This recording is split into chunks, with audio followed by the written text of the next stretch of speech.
Semakin besar sistem kita, semakin banyak dependensinya kan. Dan ironisnya, semakin dikit yang benar-benar bisa kita pahami tentang bagaimana sistem itu bereaksi saat terjadinya kegagalan. Dan yang lebih mengejutkan lagi, sistem kita itu bisa hijau semua saat kita testing di staging. Semua tes pas, semua sign off beres, dan tetap bisa collapse di production karena satu yang tidak pernah kita tes. Tapi kali ini tuh tentang disiplin yang menjawab gap itu, namanya chaos engineering.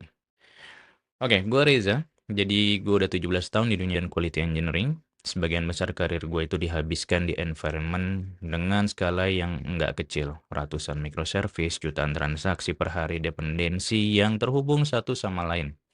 Dan dari pengalaman itu, gue belajar sesuatu yang nggak ada di textbook manapun.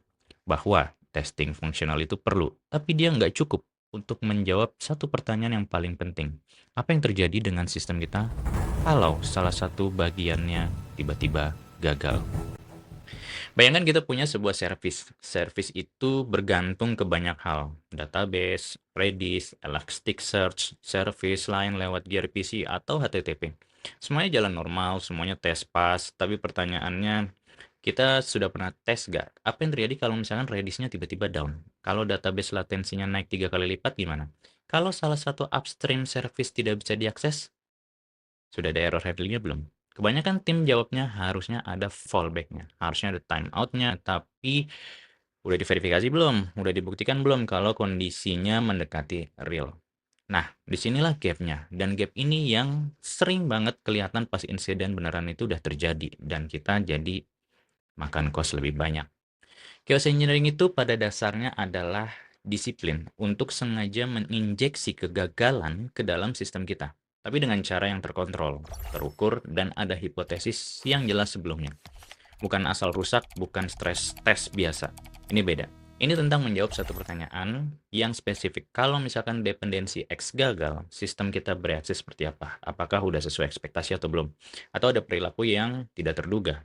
Ada definisi yang gue pegang dari awal. Chaos engineering itu cara untuk membangun kepercayaan diri terhadap sistem kita. Bukan dari asumsi, tapi dari bukti. Dan ini bukan cuma domain software engineer aja. Jadi, kalian yang di QA punya peran yang sangat sentral di sini. Karena ini soal test case, skenario, observasi, dan validasi hasil. Ini bahasanya QA ya.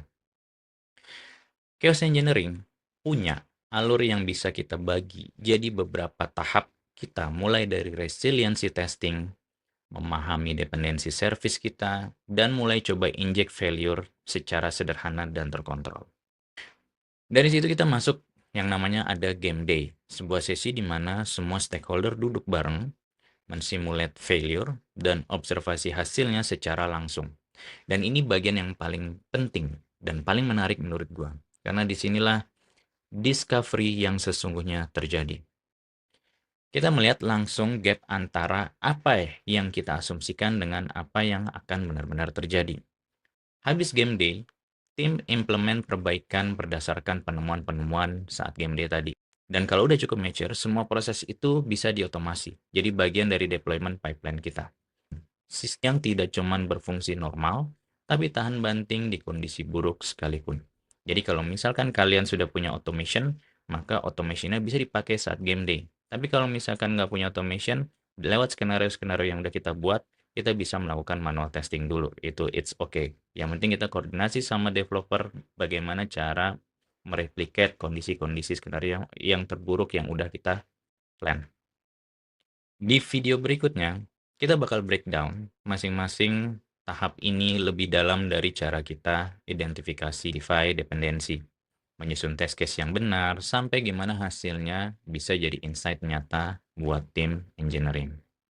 Kalau kalian QA engineer yang ingin naik level coba hal baru atau engineering lead yang sedang memikirkan bagaimana tim kalian bisa confident terhadap sistem yang kalian jaga.